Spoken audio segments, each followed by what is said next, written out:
Batman versus 50 Freddy Krugers. Another Nerd Science bangerino. We have another slasher going up against Batman. Could Batman survive Freddy Kreuger? I mean, maybe, right? Just because like Batman, I feel like is mentally very strong, probably good in his dream states too. A lot of you guys probably missed the Freddy Kreuger and Doctor Strange one that we reacted to a while ago, but his mental in the dream state is what allowed him to win. When a lot of people, you know, would obviously die to like Freddy Kreuger because you being in a dream a lot of the time. I mean, we've all had those dreams where we're like running from something and it feels like we can't run, or all those weird dreams that you have. I've had weird dreams where I could only like look down and I could never look up for some reason. Like whenever I would try to like look up at something, like it would be so hard to try to like look up, like stuff like that, you know what I mean? So it's very much possible Batman does die. All right, it's very much possible. He's just a human, but he's really not. Batman's built himself out of human quality, I feel like, in a way. So he's he's on a different level. It might be hard at first, but he'll figure it out, right? I mean, Batman always figures it out. No forced entry, no poison, no signs of a struggle. Just Oswald Cobblepot. Oswald Cobblepot. Absolute terror.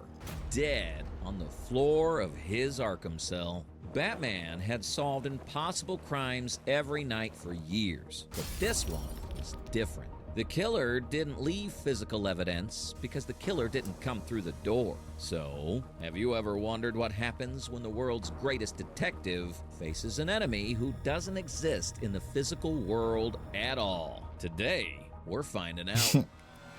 The investigation. Penguin's impossible death. Batman is standing in Penguin's cell at 4 a.m. and the first thing he does is pull the polysomnography data off the medical monitors Arkham attaches to high-risk inmates. Polysomnography records records brainwaves, heart rate, eye movement, and muscle activity during sleep. It's the same tech sleep clinics use to diagnose disorders like sleep apnea, and what the data shows is genuinely disturbing. In the final 90 seconds of Penguin's life, his brainwave activity spiked violently in the delta and theta bands. That's deep REM territory. His heart rate jumped from 62 beats per minute to over 190 in under a minute. And it stopped.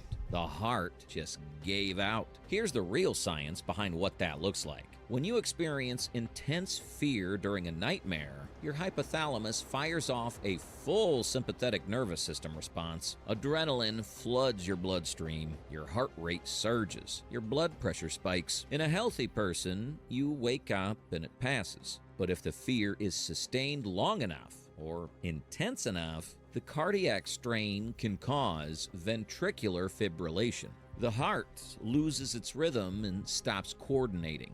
This is called stress cardiomyopathy, and it's a documented cause of death. The phrase scared to death coked up out of your mind. Not just an expression. It's a real physiological mechanism. That's the biological engine Freddy Kreuger runs on. He doesn't need to stab you. He just needs to keep you terrified long enough for your own nervous system to do the work. Back at the Batcave, Tim Drake is running the Arkham intake records for the past week. He finds 3 other inmates who died the same way. Same EEG pattern. Same cardiac event. Same expression on their faces when the guards found them. There's no way. You know, Freddy going after Gotham inmates is just hilarious to me. I don't know why. Like, he would never. I mean, maybe he would, right? Maybe he would. I don't know. And in the psych notes filled before each death, every single one of them reported dreaming about a man with knives for fingers who called them by name. Batman establishes his first tier of survival rating for this scenario right here. D tier. He's investigating, but he doesn't understand the arena yet. He doesn't know the rules. He doesn't know how the threat operates in a way he can counter. D tier means you're alive, but you're losing. The truth is, Batman hadn't slept in 72 hours at this point. His prefrontal cortex, the part of the brain that handles logic, planning, and rational decision-making, is severely degraded. And he doesn't know it because one of the side effects of that level of exhaustion is that you lose the ability to accurately assess your own impairment. He tells Tim to cross-reference the victim's schedules and find any shared contact. Tim starts running the query. Batman goes back to the blood samples. He doesn't realize that the real threat isn't what happened to Penguin. The real threat is that the killer already knows where Batman sleeps. The first encounter, micro-sleep and Robin's fall.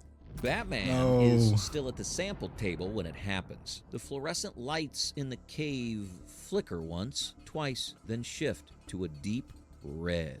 The temperature drops fast enough that he can see his own breath. He reaches for a batarang on instinct and throws it at the shadow moving toward him from the back of the cave. It turns to ash before it hits anything. Here's what's actually happening to his brain right now. After 72 plus hours without sleep, the brain stops waiting for permission. It starts forcing localized REM cycles, whether you're conscious or not. These are called micro-sleep episodes, and they can last anywhere from a fraction of a second to 30 full seconds. You don't feel them happening. Your eyes can be open. You can be standing up. And in severe cases, the brain starts hallucinating during these episodes because it's essentially dreaming while you're... Let me know down in the comments below if any of you guys have experienced this type of situation, you know, like staying up for multiple days and then you start hallucinating, you know, micro sleeping 5 seconds, 5 to 10 seconds, then you stay up for like 30 seconds and then you go back to sleep for 5 to 10 seconds. Like I like it. I low-key love doing it. It's fun. It low-key feels kind of good. I don't know why, but yeah, let me know down in the comments below if any of you guys have done that. Body's still technically awake. The visual cortex starts generating imagery from the unconscious without shutting down motor function first. You are, for those seconds, in 2 places at once. That's how Freddy gets in. He steps out of the shadow, and he is exactly what the Arkham Psych notes described. Knives for fingers, burned skin, that hat. And he's smiling because he already knows what Batman doesn't. He knows that the attack isn't physical. The threat is neurological. Batman's armor stops blades. It doesn't stop a signal firing between neurons. Batman tries to move and can't. Sleep paralysis during REM sleep. Yeah, sleep. The brainstem releases sleep a chemical paralysis. called glycine that suppresses motor neurons to stop you from acting out your dreams. In a microsleep episode this deep, that same paralysis kicks in. Batman is completely locked in place. Freddy leans in close and says he's not here for Bruce tonight. The comms crackle. Tim's voice comes through the earpiece. Confused at first, then scared, then screaming, then nothing. Batman slams a manual adrenaline injector into his thigh. It's a last resort tool he built in his suit years ago for field resuscitation. The synthetic adrenaline hits his bloodstream like a defibrillator and jolts him out of the microsleep state. The cave lights snap back to white. The temperature normalizes. Freddy is gone. He looks at the monitor panel across the cave. The biometric display tied to Tim's cowl shows a flat line.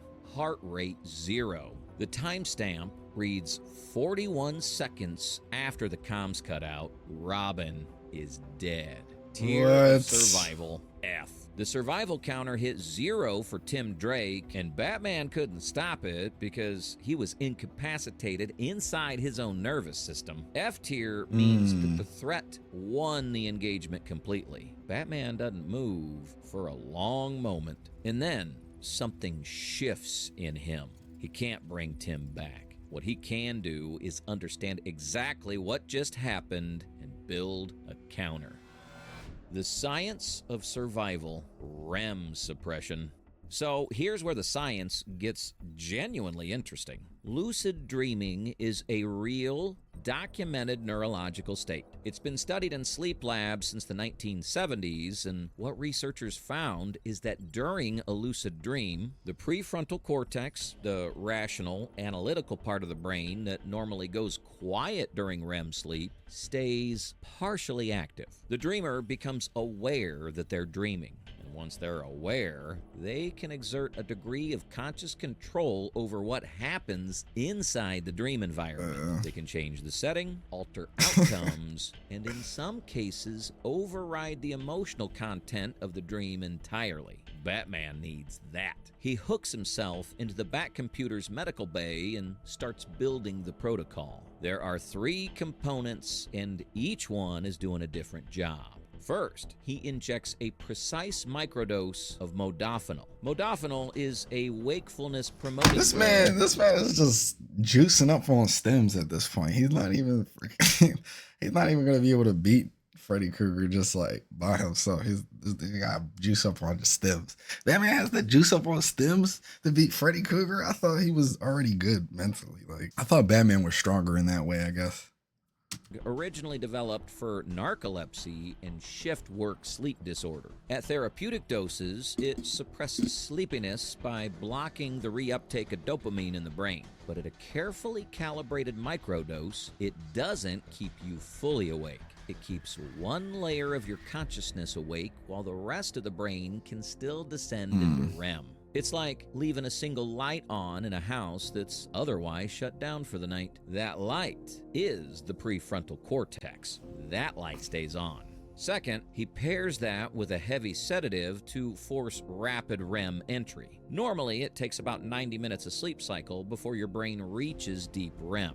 Batman doesn't have 90 minutes, and he doesn't want to spend that much time in a vulnerable transition state. The sedative compresses the cycle and drops him into REM in under 15 minutes. Third, he uses a transcranial magnetic stimulation directly on his own skull. TMS uses magnetic fields to stimulate specific regions of the brain non-invasively. What Batman's doing is targeting his dorsolateral prefrontal cortex and artificially boosting its activity while he sleeps. He is forcing his own brain to maintain rational executive function inside the dream. That's pretty cool. This is dream incubation at a neurological engineering level. He also programs the Batcomputer to monitor his cardiac and EEG output in real time. If his heart rate crosses 180 BPM, a threshold that signals the kind of fear-induced sympathetic surge that killed the Penguin, the system automatically fires a waking stimulant directly into his IV line.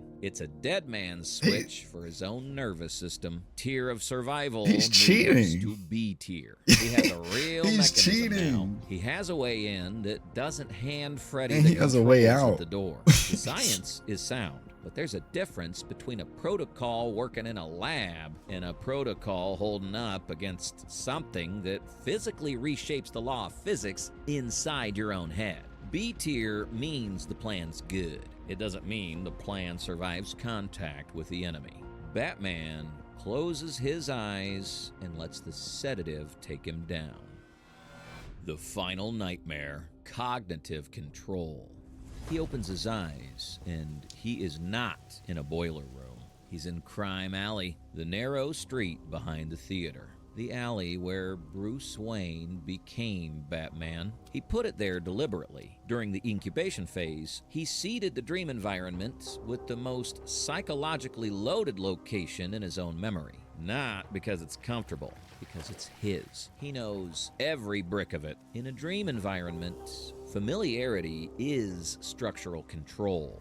Freddy can't own a place Batman built from the inside out. Freddy arrives anyway. The alley stretches and distorts around him the way dream physics do when something intrudes on your architecture. He expects fear. That's the engine. That's always been the engine. But here's what modafinil does to the amygdala at the right dose. The amygdala is your brain's fear processing center. It's the structure that fires the sympathetic response. dumps the adrenaline, sends the signal that turns a nightmare into a cardiac event. The modafinil microdose, combined with the TMS simulation keeping his prefrontal cortex active, functionally suppresses the amygdala's threat escalation pathway. Batman can perceive Freddy. He can process the situation clearly. What he cannot do is feel the fear response that Freddy feeds on. He's not brave in this moment. He's neurologically unavailable to terror. Freddy tries to melt the pavement under Batman's feet.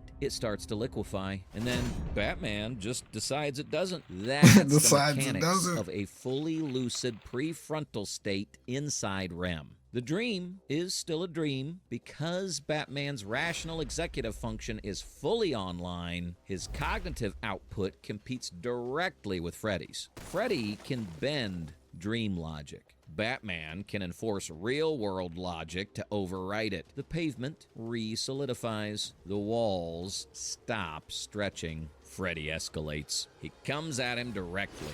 And this is where years of training in controlled environments matter. Because Batman has spent decades teaching his nervous system to stay calm under attack. He doesn't fight Freddy with strength. He fights him with bandwidth. Every time Freddy tries to destabilize the environment, Batman reasserts it. Every time Freddy reaches for fear, he finds nothing there to pull on. The engagement is less like a fight and more like a system override. Batman is running more processing power in this dream than Freddy has encountered before. Batman constructs the walls around him, not from nothing, from memory. From every cell in Arkham he's studied, every lock mechanism he's mapped, every containment protocol he's built over years. He builds a cell out of his own trauma and closes it around Freddy the way you close a folder on a screen. A localized neural loop. A locked box inside his own mind with no... That's what Strange did too. So, I mean, I guess that's the only way you can really beat him. External trigger that can open it. Freddy goes quiet.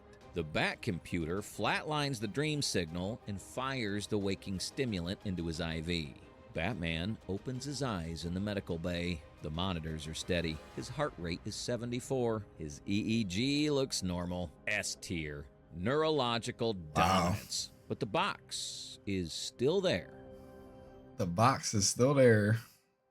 He won, but Freddy is still inside his head. Locked in a loop Batman has to maintain every day for the rest of his life. So what do you think? Could you hold that together without cracking? Drop it in the comments. If you want to see who faces the science next, subscribe. The nightmare doesn't stop here.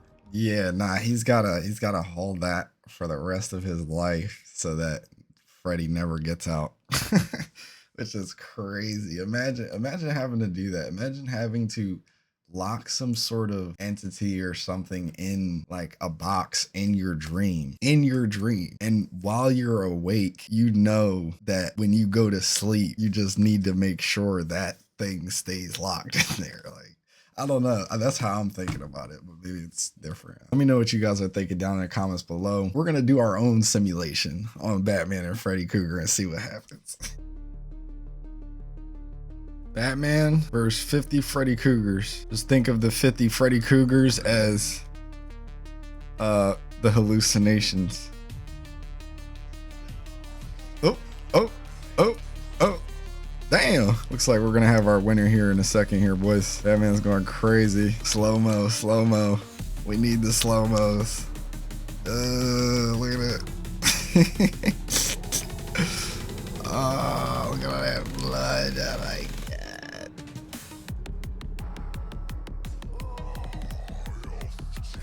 Hey, he did it. Okay, hey, that's it right there. That's it right there. I think that settles it. Batman is the winner. GG's. Yeah, let me know down in the comments below if you guys want to see more of these in the nerd science videos, because I'll probably add them in at the end, you know, after we'll have our own battle with the same characters that nerd science brings to see who wins. But hey, Batman got the W. Hit that like button, hit that sub button if you haven't already. Stay tuned for the next nerd science bangerino. What to do?